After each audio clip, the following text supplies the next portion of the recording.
Hey there, this is Tom with the Diogenes Lamp podcast. I appreciate you listening in, and most importantly, I hope you enjoy what you hear. Before we start with today's episode, I'm going to ask you for a small favor. Believe it or not, history podcasts, especially in their early stages, tend not to be cash cows. Shocker, I know. I too was blindsided by this news. Now, I didn't go into this for the money, I think that much is obvious. But unfortunately, books, research materials, and equipment aren't free. Please, go to patreon.com/Diogenes Lamp Podcast, and for less than the price of a coffee once a month, you can become a member and get access to bonus episodes, recommended reading lists and documentaries, shout-outs, and anything else we'll offer in the future as this project grows. If you are especially broke, hey, I get it, but please, make sure to give us a 5-star review when you listen to us on Spotify or Apple Podcasts, and subscribe to the pod on your preferred podcast listening medium. Your support is appreciated, and more importantly, it is needed in order to keep this operation going. On that note, I hope you have a great day, and now back to the show.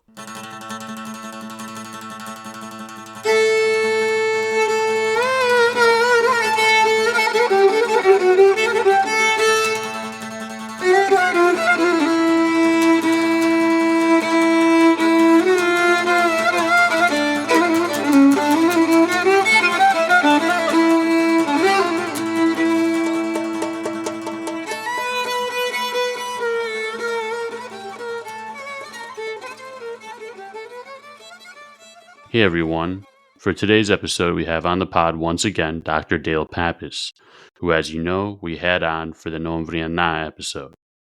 On this episode we'll be talking about a place with great importance in the Hellenic world, Cyprus, the birthplace of Aphroditi, and where Zeno of Kition, the founder of stoicism, is from. Unfortunately, we all know Cyprus today for another reason, the brutal Turkish invasion and occupation of the northern third of the island, where to this day 40,000 Turkish troops occupy a pseudo-state called the Turkish Republic of Northern Cyprus, a state only in name, which is not recognized by any country in the world, save Turkey. But we won't cover that today. Today, we'll be transporting ourselves back to a simpler time, when there was one island, united and whole, under the crown of the British Empire. Let's get on to the show. So we have once again Dr. Dale Pappas. Really appreciate you making the time. Hope you're doing all right on this Sunday afternoon. Yeah, thanks for having me again. Great to be back. Yeah, like I with said, you. we would definitely have you back if we could, because there's a lot of good things to talk about here. Something we want to get into with Dr. Dale Pappas today is interwar Cyprus. Kind of just Cyprus, while Greece is going through its political turmoil in the 20s and 30s and really that interwar period, what's happening in Cyprus, what's going on there in terms of the context where Cyprus plays with, the British crown and all this stuff. I mean, it's not really anything like I certainly am not anywhere even near, I don't even know if I could say novice in this expert. Up until I was doing research for this episode, I don't think a lot of people know about this kind of area or time, right? Absolutely true. And in part because when we think about Cyprus, right, we're often thinking about the conflict in Cyprus and the division of the island. How do we get there, right? So much of the story of Cyprus was this sort of inevitable, right? Like, is this kind of divide between the people on the island that come to largely be known as Greek Cypriots or Turkish Cypriots, where they always sort of fated to be split and be in the situation that we find ourselves in, with this being really the longest serving peacekeeping or longest running UN peacekeeping mission in the history of the United Nations. And this long-standing split, and with Nicosia being the current longest divided capital at present. Last divided So yeah, I mean capital in this Europe, right? Too, right, as well, right you as say, I the guess. right? I never thought about it, but it's funny now that you said it like that. It is spot on. Like we always, I think, as Greek Americans or just people in general in the foreign policy establishment, we always take like, oh, it was almost fated to be divided, and this conflict it was like always assumed that there'd be this outcome. We can get into this later. Let's start with because I feel like you can take that into a whole nother direction. But let's talk about the island itself. I'll lay down some things. You can let me know if there's anything else you want to add. Cyprus, sometimes called the Megalonisi by Greeks, the Big Island. Birthplace of Aphroditi, crossroads of many ancient civilizations, was still part of the Hellenic world per se, you could say, but it did have other influences. Yada yada yada. There's the Turkish-Russell War of 18. Go moving on about 3,000 years. there's there's the Turco-Russell War 1878. After that, it goes from the Ottomans to the British. you know, let's touch on from there. And if there's anything else you really want to add, I guess.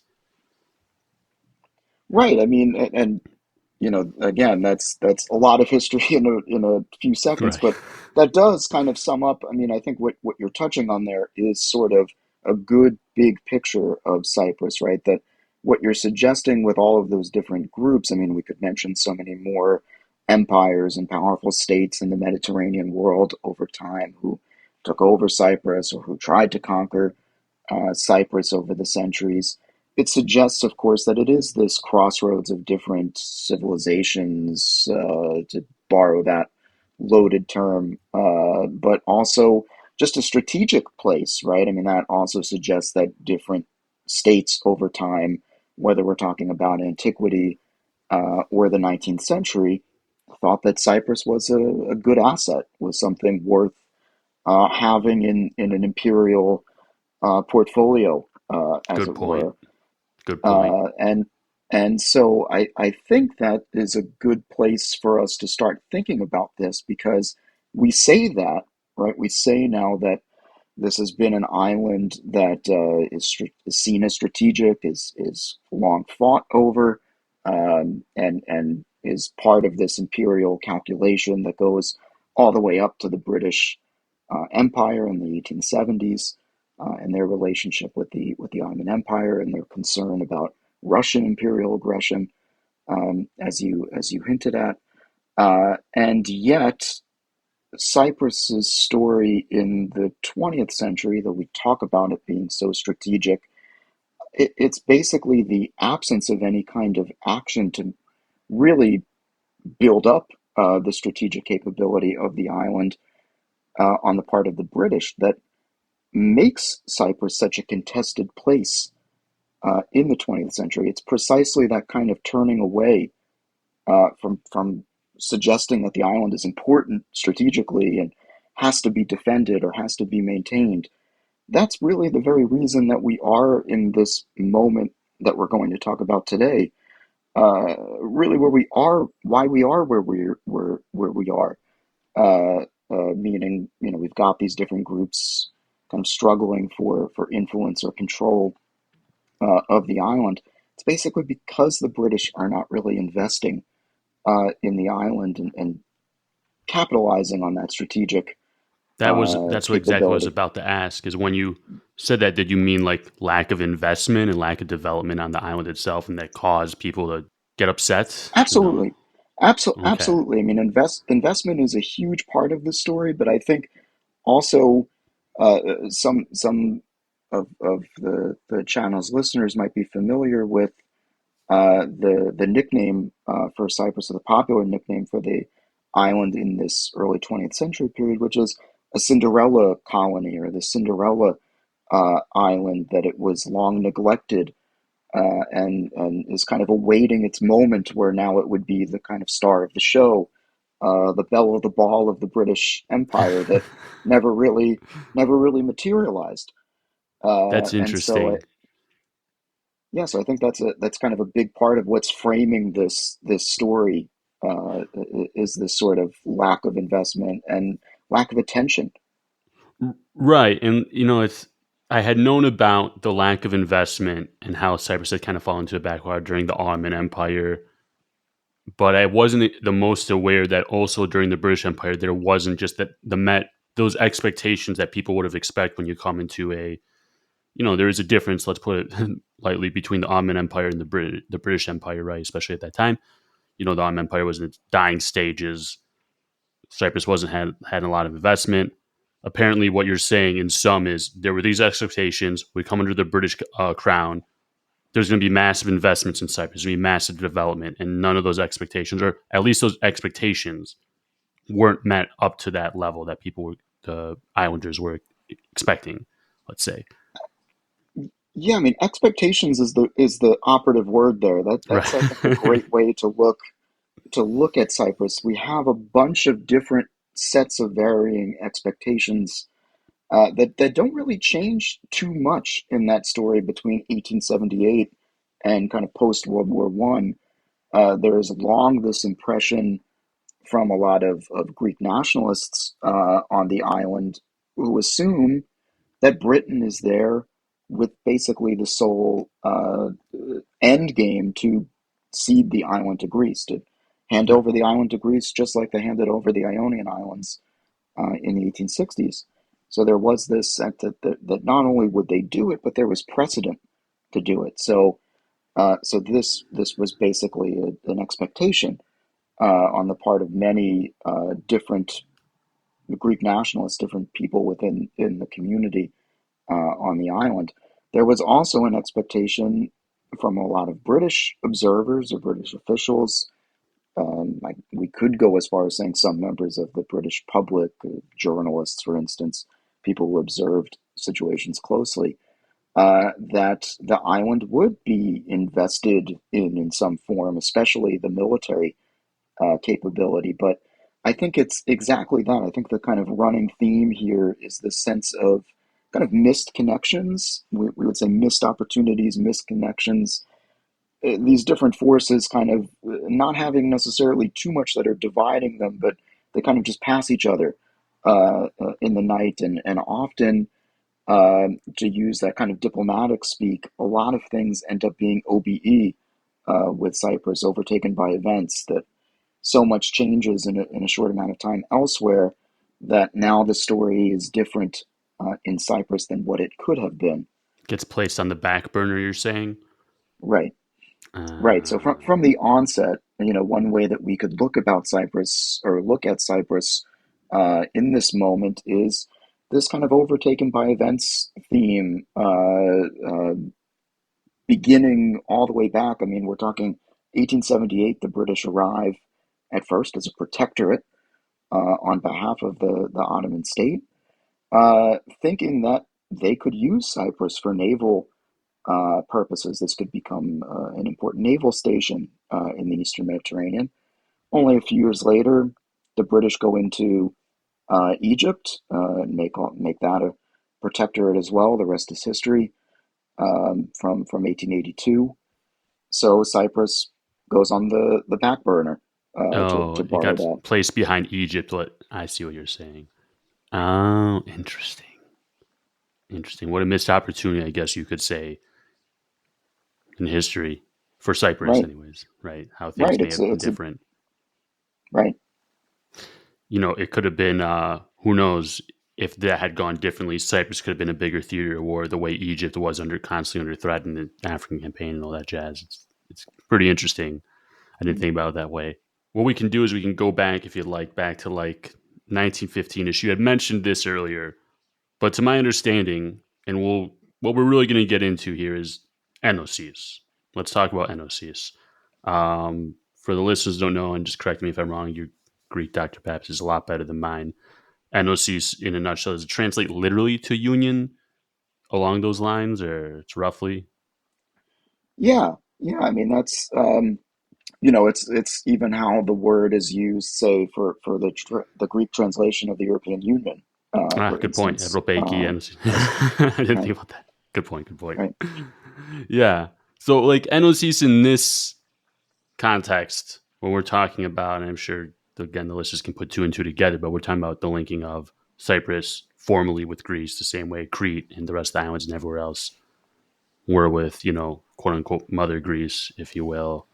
Um, as early from what I've read as 1915, Cyprus, again, this is hypothetical speaking, but Lloyd George apparently had put in Cyprus on the table, let's say, in exchange for Greece joining World War One or allowing them to use some naval base in Kefalonia. I forgot exact the details. Um, but from what it's interesting, what I've also read, Venizelos apparently also, just like exactly what you said earlier, always assumed, why do that when Cyprus anyways will just be given to us eventually? The British will surely do this, right? Right, right, and I think that's a really good point to bring up, specifically naming Venizelos, for instance, here. Uh, his governments over time to sort of stand out against the backdrop of most modern Greek governments as far as their position on Cyprus.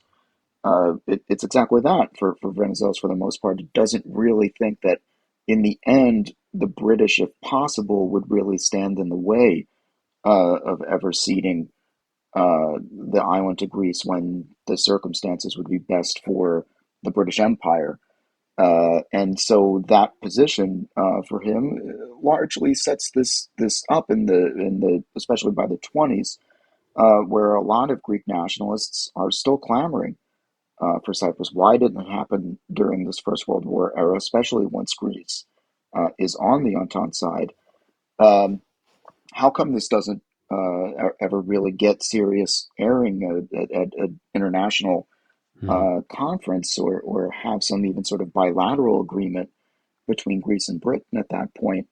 And in large part in the 20s, it's because Venizelos still matters in Greek politics. And Venizelos' position is that this will again, it could happen one day. It's not the utmost priority for his government, Let's not and rush that it, might, is what he was saying, right, kind of, or say. Gotcha. right. And also, he didn't want to really step on toes when it came to his relationship with Britain. His sort Yes, of yes. ties to Britain, his kind of feelings about Anglo-Greek relations, really sort of put this on the back burner, and so he would stand out against the backdrop of most Greek governments that would have either taken a position that they would like to see talks on the island's future with Greece, or outright ask Britain, make a kind of formal request. Would you Right. cede the island in these conditions? And I guess if you think about it too, I mean, we put ourselves back then, remove hindsight, from our thought, let's say.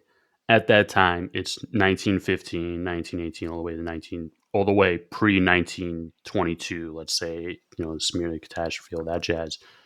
People were probably thinking, or maybe perhaps leaders of Venizelos, okay, we'll take Eastern Thrace, we'll get, especially when Severus was in full play and they were, everything was going great. If we get all this, we'll have such diplomatic and economic clout or whatever. Of course, the momentum will continue and we'll get Cyprus. How can we not win? We got Crete, which, I mean, correct me if I'm wrong, but I mean, Crete, I believe, was 60% Christian, 40% Muslim. And Crete, I mean, the proximity of the geographical proximity is a lot close, but Crete ended up getting union with Greece. Cyprus, which was 80% Christian, 20% Muslim, we have today's result, which is kind of ironic. I don't know if that's exactly the right word, but it is amazing. You would have thought, if anything, Cyprus argued is more quote unquote Greek, if you will, or more Christian, or whatever you want to call it. And look how things ended up. Right, right. And I think also this idea again about these kind of missed connections, missed opportunities, sort of developments in history go well beyond just what goes on Cyprus itself, sort of setting up the reality for the island in this early 20th century moment. And so, really, you're right. This sort of World War One era and immediate aftermath, and especially into the early 30s, really determines the future of the island. It's really a pivotal moment in the island's history. That in a lot of ways we live with the consequences there on the island, not just really even because of the ethno nationalist conflict that develops. A lot of other things too are sort of dictated by what happens in this period of British rule. You're talking about the larger global context. You're saying.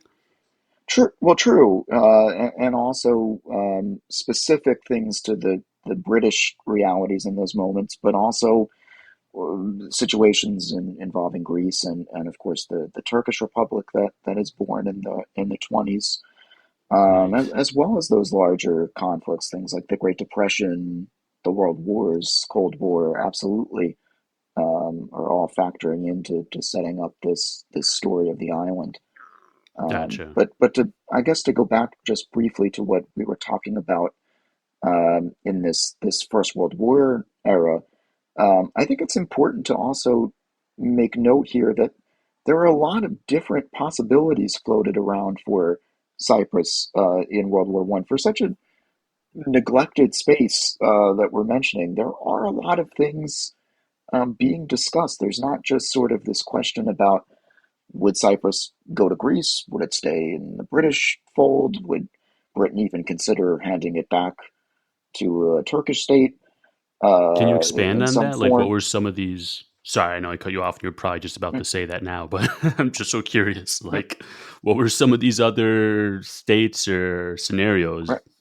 Right, right. I mean, the probably the most important one, or the biggest, maybe the most consequential thing that is just connected to Greece and to this kind of development in Greece in the 20th century too, is the possible this discussion between especially some Greek nationalist figures on Cyprus and Greek nationalist leaders in the Italian-held what were the Italian Aegean Islands or the Dodecanesa or Dodecanese Islands in Greece, where there was actually a proposal to make those islands join together in an autonomous union that would be sort of represented either overseen by an international recognition, say with the League of Nations in the future, or with Britain and Italy kind of jointly guaranteeing their their status as these autonomous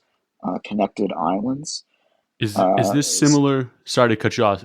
Cut you off. Is this similar to the same way how they were thinking about at some point making Asia Minor its own independent state, that kind of thing? I mean, I guess a little bit.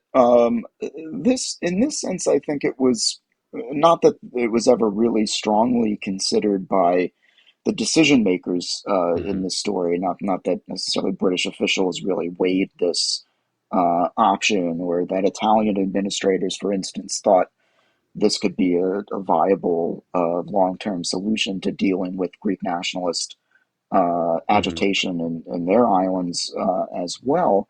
But it's telling, I think, to see sort of where these powerful figures among the local populations of those islands who have these Greek nationalist views, sort of where they were thinking that if the reality wasn't going to allow them in this moment to become part of Greece, for instance, in either scenario, then at least start to separate from the colonial power in that instance. This get out of the immediate control of their respective empire in that instance, and at least start getting the experience of self governance in a more tangible way. And so there is an influence too with say Wilsonian principles too, right? These leaders trying to argue for what Woodrow Wilson had been pushing for in this World War One Self era. That determination. Yeah. exactly. So would this? I mean, it sounds. I don't know if Frankensteiny is the word, but this Frankenstein state, or however you want to call it, it would have been possibly. I know this was not heavily debated by leaders, but it's interesting. Alternative history is interesting. It would have been Cyprus with the Dodecanese island chains in a single unitary sovereign state or Right. something along those lines. Right. I mean, they were using that word autonomous in this instance, perhaps appealing back to this idea too of what was happening to some of those former Ottoman territories. in those final decades of Ottoman Yes. rule, saying, if you don't want to go all the way towards recognizing some kind of totally sovereign statehood here, at least start gaining some semblance of recognition as a kind of state, and then see what happens in the future. But Kind of like neither, again, Crete neither. Right, from right. 1897 to Also, the Balkan Wars, kind of, right? exactly, Similar. exactly. So Interesting. saying, there's again, I think the argument that was often being made there in the appeals to different international leaders, they were saying again, there's precedent, right? Which is also kind of a running theme here as well, saying, well, what we're asking for here as Greek nationalists, for example, is not something that has no precedent, even in this kind of contemporary era. This is happening a lot in this immediate post World War One period for other states, and also saying specifically in this region, there are many Right. places where this has happened. So why can't we potentially explore this? But Interesting. again, it's very short lived, and these respective nationalist groups end up really being more interested in their own respective causes. It's not like this idea really survives very much of that immediate World War One and kind of immediate post World War One era moment where this is happening elsewhere. So again, we kind of get back into that more nationalist versus colonial power Right. dynamic in Right. each of those situations. That's interesting. I mean, there's like a long, I don't know if it's tradition or history or what, but there just seems as the Ottoman state breaks apart and Greek ethnic communities break apart from it, there's always this, well, let's make it our own state, right? We had that one episode, Icaria, Crete, Pontus, Asia Minor was considered at some point. Uh, Right, the you could say the Straits was supposed to be international in right, the court, right? right, And it's right, like then Cyprus, and it's like right. it's very interesting. It's really Yeah, really funny. I mean, northern Epirus, right, right? I mean, there's like six or seven right there. So right. I just find that hilarious that it's just like, of course, all reliable. Uh, always fall back on that. Mm. That's that. Wow. So let's move on more towards World War II and whatnot. Is it fair to say that the 20s and 30s in Cyprus, when we say 20s, we'll say post Smyrna, post Lausanne, and 30s leading up to World War II, are those just as transformative and turbulent as in the mainland, or is there some kind of break between the two? How history plays out between the two places, let's say. Yeah, I mean, this is actually really arguably the biggest question that a lot of historians who work on Cyprus have been exploring in the last, I would say, maybe 10 to 15 years.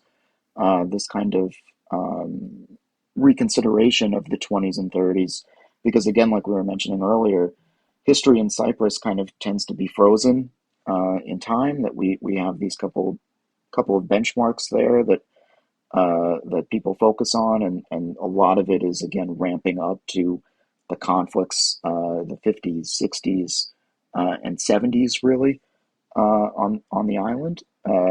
And so this idea about the 20s and 30s, uh, it's now really starting to become seen as a pivotal chapter in the island's history, as well as in the story of the British Empire, especially in the Mediterranean region in the 20s and 30s. And yes, to answer your question in short, Cyprus in the 20s and 30s is a really turbulent place. It is being affected by these different global crises. It has a bit of all of these sorts of stories, whether we're talking about the Depression, specifically, whether we're talking about anti-colonial nationalism and push for decolonization, whether we're talking about the rise of fascism, especially fascist Italy, playing a role in the islands. Communism, I'm sure as well. Exactly, exactly. And also the story of what's going on in Greece And also what's going on in the Turkish Republic matters quite a bit to the Ah, story yes. of Cyprus Can't forget in this about moment that. too. Exactly. I mean this, and it might actually surprise a lot of people that the story of especially the Muslim population of Cyprus in this moment uh, is as divided, as polarized within that community as it could ever be seen in terms of its relationship, say, with the British as a whole, or with the Greek Orthodox communities, or other communities on the other minority populations. There's a very bitter split between Kemalists, right, people who are supporters of the Turkish Republic that are never a very large group of people on the island, and people who long for the days of the old Ottoman system that had largely been kept in place by the British, especially when it came to the way that the Muslim community was organized on the island. And so it, I think, speaks volumes that maybe the only people who are really somewhat satisfied in the 1920s and 1930s with the situation on the island because of how turbulent things are and because of the impact of all of these different international situations. Maybe the only people who are somewhat satisfied are the sort of pro Ottoman group of Muslim Oh, Cypriots there. they're under another Uh, empire. right. And they don't even have an empire to look to anymore. There's no, the Ottoman Empire is long gone, Right, and the state in Turkey is not a fan of right. these people anyway. And so, yet these are maybe the people who sort of feel like at least things aren't as bad as they could be. Um, so, yes, in other words, for the short answer, a lot of people are in panic mode on the island in the 20s and 30s for any number of reasons. That's interesting. Is this when is it's from what I've read briefly anyways, it starts it seems like this is when ethnic tensions I don't know if that's exactly the word ethnic tensions or maybe just NOCs in general starts to ramp up and fire up a little bit. I know there's a really famous, was it like 1931 do NoemvrianA, Mhm. like, we had the episode NoemvrianA, the November events. There's Mhm. a similar thing, different, substance to it. But can you speak on kind of that and just ramping up these tensions ramping up and whatnot? Absolutely. So, in yes, 1931, and especially those really handful of days in mid to late October 1931, is sort of the watershed moment of this time period, and it is a Greek nationalist uprising that is not just really about this desire to become part of Greece. That's obviously a big motivating factor, and definitely the leadership, especially of who is mobilizing people to get out there and oppose British rule in that time. Certainly, they would have backed that idea of joining Greece, but it does speak largely to the different sets of frustrations on the island, of which a desire to join Greece and sort of feeling like that promise is being denied for really almost no reason um, in Right. the eyes of a lot of people there. Uh, that's certainly a huge motivating factor. But you're right that one of the big sort of takeaways here of what happens in this moment, it's not a particularly destructive rebellion, though that word is used, and these are the October events. It's a rebellion. Yes, a handful of people are killed. There is a British military response. The Greek nationalists form a mob that burns down the government house, so Ooh. this sort of symbol of British power. But notably, that government house that burned down was essentially largely a temporary structure that had gone back to the 1870s. So even that sort of symbolizes this idea that were the British ever really meant to be there for a very long time? They didn't even really bother to Yeah, build very much it sounds to like they that didn't point. intend to, because I mean, you figure if you really were investing in somewhere, you would build a very large embassy, a compound, something along those lines, right? You wouldn't just inherit the Right. old So hammam Turkish bathhouse, right. whatever that was there before, and then make it into it. Not that that's the case, obviously, but an older building, Mm, like you were saying. That's interesting. right. Right. That so you get a situation where yes, people are frustrated. Yes, they're willing to go as far as this. The British do respond militarily, but importantly, the Muslim community of the island, that again is split, has its own problems, also is not necessarily that pro-British, though there was that sort of impression, especially on the part of Greek nationalists and British colonial officials alike, that this group was more Right. That's how it's pro-British. always framed. Yeah, exactly. I Right. feel like. So even though that they're not necessarily always so supportive, they don't rise in rebellion at this moment, and so there is this sort of uh, real frustration and lingering tension that persists in the aftermath of this, where a lot of Greek nationalist leaders are using this as an example of, well, now the British are going to really favor this smaller Right. Divide and Muslim rule or minority. whatever they say. Yeah. Right, right. And That's so interesting. now the stage is really set. And of course, the aftermath of this, it is pretty harsh for the Greek Cypriot population. So, post NoemvrianA, that post October events, is it fair to say that the British response is like severe? Would you say quite severe? Yes, I mean it's definitely severe, especially in the short term. It's not necessarily, I guess, compared to a lot of other similar types of responses to rebellions, for instance. It's a different kind of picture. It's not like there's mass violent reprisals or anything of Gotcha. that sort. But I mean, it's a pretty traumatic experience, to say the least. And I think maybe the biggest uh, indicator of how harsh this response is how it changes the way that the island is governed, and that really has long term ramifications. There really isn't a such thing as true representation in any form on the island from the different communities So, as far as before the British government. October, there was some form of self representation. Modestly, I mean, there was Right. the Legislative Council that the British governors, when once the island became a formal British colony in 1925, would use as a kind of council.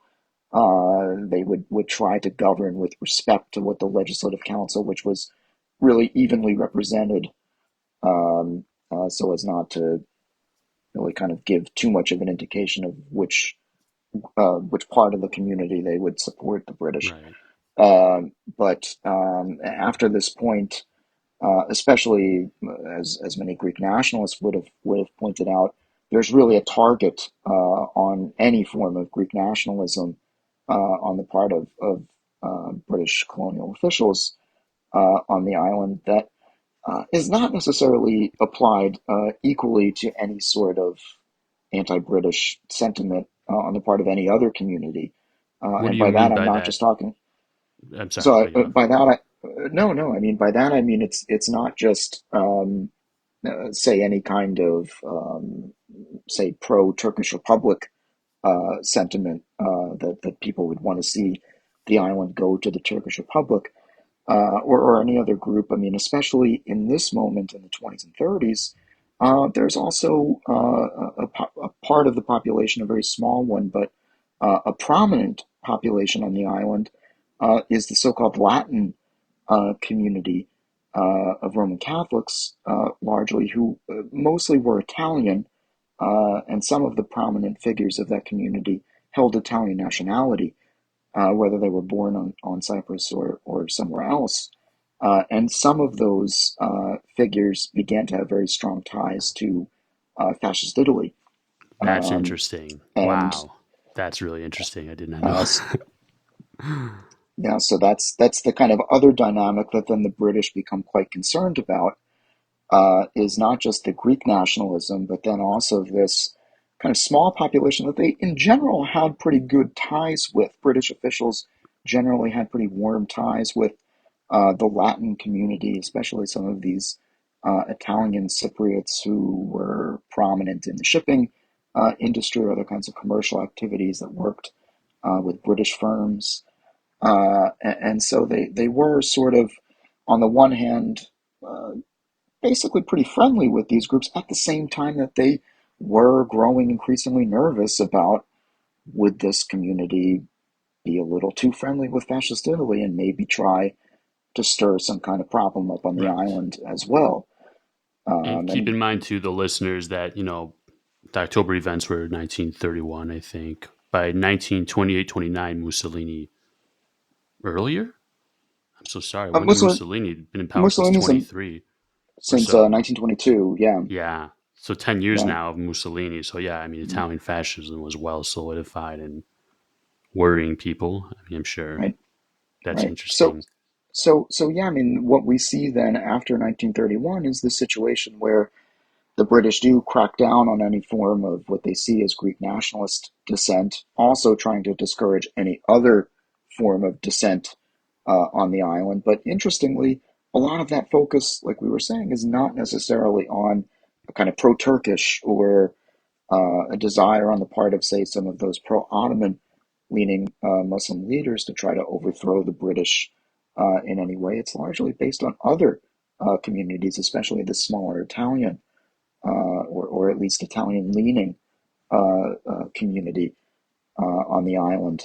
And so, especially the British were worried that maybe the Greeks and Italians would collaborate uh, at some point to potentially damage British interests on the island as well. Interesting. So this was pretty far-reaching. But you're right. You mentioned some of those things that the British governors did in the aftermath of 1931. Probably most famously, the banning of the Greek flag Wow. in public, which was only really temporary because they allowed it during World War II. Oh, that's Once Britain and interesting. Greece were allies, So we'll um, give them that, given the right? And, circumstances. and it was sort of hoped that once they started to remove some of the more severe restrictions and some of the things that really stuck as a real negative thing on the part of Greek Cypriot communities on the island, like the banning of the Greek flag, there was this sense during World War II or as World War II was approaching, especially that removing some of these restrictions could get these communities on the British, at least if not directly on their side, at least not hostile Right.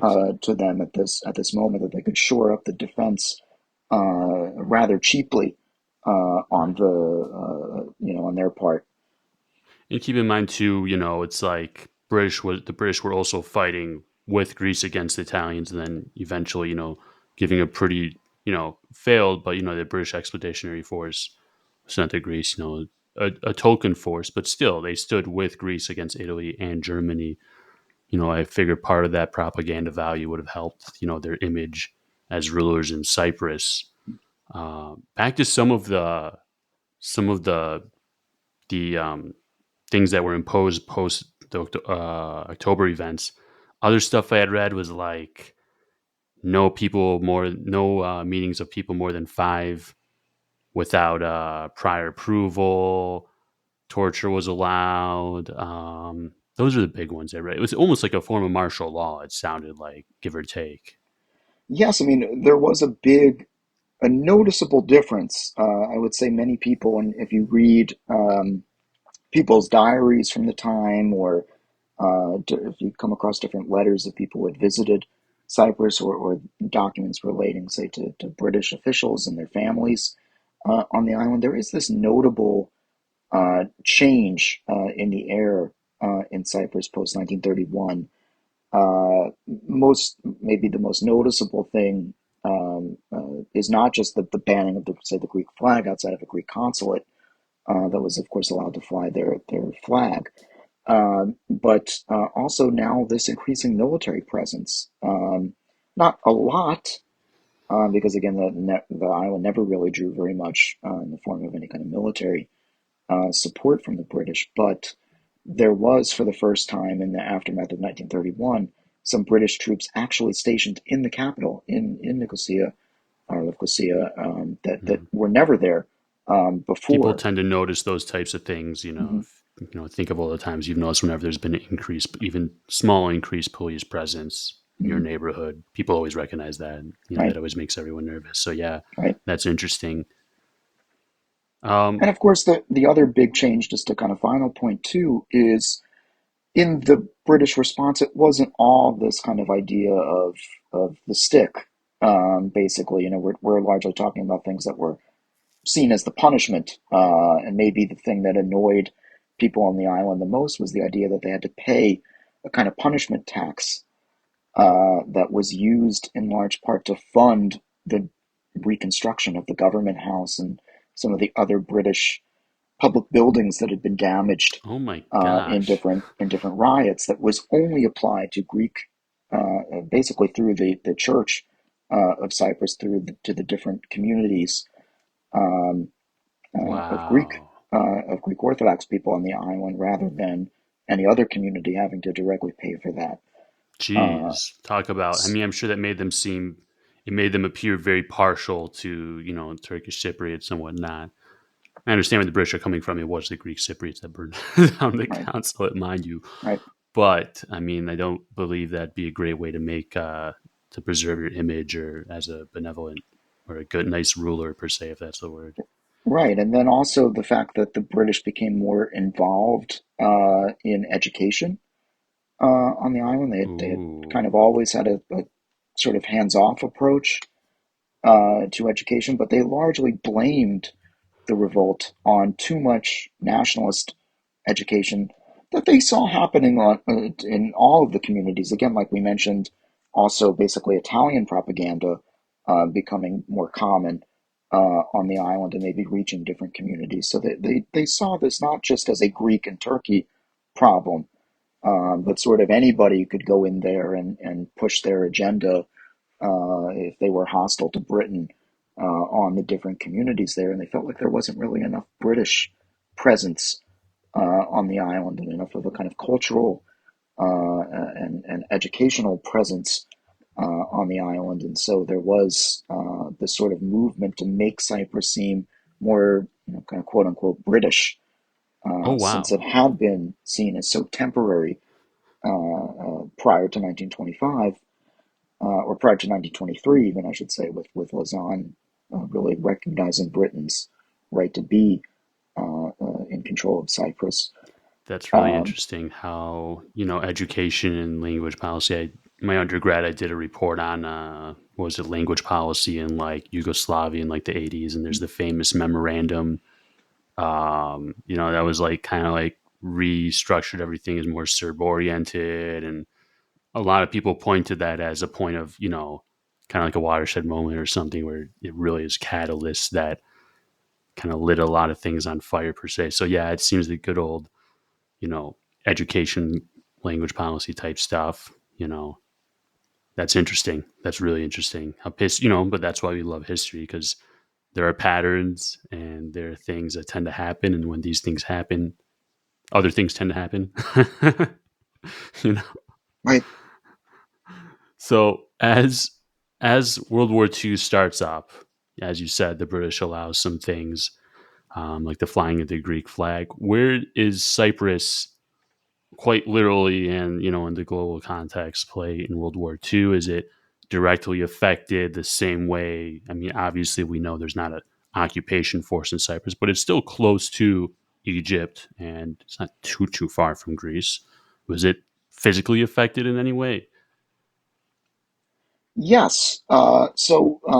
The island, you're right. It's not like there's some sort of great battle of World War II, for instance, that takes place over Cyprus, but the island was bombed several times. So they did face Oh uh, some wow. some some Axis bombing raids, and basically precisely because of where it was, where the island is situated, was really in the midst of this battleground in the Mediterranean theater between British possessions and Italian and later German interests too. in the region. And so yes, there was some minor bombing raids, and the island was preparing for an invasion that British officials really felt like they couldn't stop They were preparing for an if invasion, Italy. an Axis invasion, Mhm. So like from they Italy did or feel like, Germany, or do you know more details? And that sounds yeah. super So interesting, just because never heard. yeah, no, there was a fear. So the island, from a pretty early stage, once Italy enters the war in 1940, in June of 1940, there is the beginnings of a kind of militarization of the society, kind of mobilization of people to serve the war effort. And British officials were largely concerned that the island was going to come under attack and that they likely couldn't resist for very long without support, heavy support from Egypt and British Mandatory Palestine, which were obviously the two positions in the region that were far more important to the British strategically than Cyprus, and also Malta as well. That all of those places would get more interest from the British, and of course these places are more of the focus of military engagements too, especially Cyprus or especially Malta, excuse me, and of course, like you were mentioning earlier, the concerns about Egypt being a lot more at the top of mind for both sides in the conflict than Cyprus would be. But with that said, yes, the Germans even considered invading Cyprus. There was a proposal for a kind of airborne invasion a la Crete Right? They went for that the wrong Hitler island. Sounded that like that and Hitler shot it down. So Hitler rejected the proposal for fear of Crete. That just it would be another Crete. They really didn't know a lot. I mean, I don't know for sure, but I don't think that the intelligence was as maybe as high on Cyprus as in other parts of the region it wasn't great in at Crete that. either. We just recorded an episode and Right. about the Battle of Crete. It was they undershot the number of troops there by like 30,000, and which was partly why it was such a Right. catastrophe. Right, the graveyard of paratroopers. Right. They thought there was only like 5 to Right. 10,000 defenders. There's 40,000. So yeah, Right. it makes sense what you're saying. Right. Right. And I don't want to make it seem like this was a high priority kind of operation that was being proposed. It was just something that was proposed, No, and of but it makes course, sense. What you're saying, yeah, it and of makes course at that sense. right, and of course at that point the German war effort was largely concentrated on the east anyway, and so there wasn't really this desire to push back against British interests in that part of the Mediterranean at that time. And likely too, of course, the experience that the Italians and Germans had with Malta as well couldn't have helped the situation. Can you speak The on fact that? that I'm it was totally ignorant. I know uh, Malta was bombed well, to pieces. Apparently, it was heavily yes. bombed, from what I've read. So Like more than even bombs they it's dropped on London. Apparently, they right. dropped on It, Malta or something crazy it, like it, that. it's kind of once again that story of how Malta in its history has been just this really, really difficult place to conquer unless the islanders turn the island over Right. voluntarily, like they almost did basically with Napoleon. But largely, it became very difficult for invading forces to make any kind of headway with Malta. Whether we're talking about the Ottomans in the sort of heyday of the Ottoman Empire, Right. Even in medieval times or or whatever you the want to say. Axis, right? Right. Or the Axis in World War II was just an extremely difficult place to gain that kind of foothold. And so, yeah, I mean, in general, that kind of cooled Axis war planning thoughts towards Cyprus. Um, and so, again, not that they would have necessarily ever done anything beyond kind of bombing raids to make sure that the island couldn't support Egypt and Palestine as quickly or as effectively. Um, but yeah, I mean that's largely the sort of the physical, like the conflict side. But Cyprus also, and perhaps even more importantly, during World War II, is a place of refuge for people. So there's a lot of um, There's a big refugee story there too, which is a totally separate conversation Mhm. to have. But largely, some of this, of course, is eventually quite important to the history of Israel, with Jewish populations that are seeking refuge and trying to get to Cyprus as a path to getting it to settle into Palestine, both Wow. during the Second World War era and in the immediate aftermath, and even preceding Like a the Second stop on World the War. way.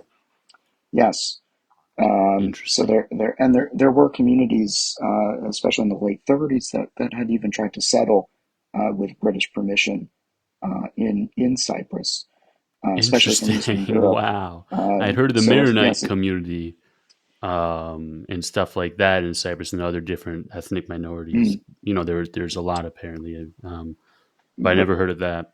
Makes sense, I guess. uh, It's right there. And and also, interestingly, a lot of Polish refugees, especially connected to Polish military what? units, a lot of What? Polish, a lot of Polish military, a lot of the Polish military who joined the Allies and fought through the war once the country fell.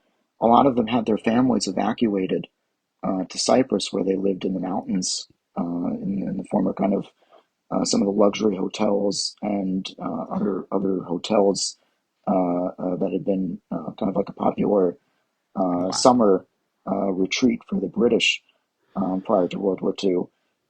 They were living there for a time. Wow. So That's totally yes, out of in left general, field. yeah. So in general, it was a place.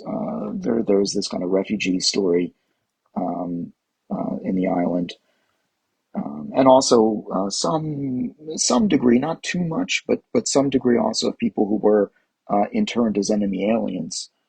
So people who held Italian or German Oh, that's where nationality, they for would take them to example. a safe place. Makes sense too. Right. Wow. Yeah, I had no idea. That's really interesting. Well, on that note, I think that's an amazing place to leave off for today. And we really, again, we really appreciate your time. We always hear really interesting stuff. That's why we have you on, of course, so you can talk to us about these kinds of things that I'm not as privy to. Dr. Dale Pappas, hopefully you make it over to Cyprus sometime soon. Hopefully we get together in person or something. Absolutely. Thanks so much again for having me. Of course. Take care. Take care. Bye bye.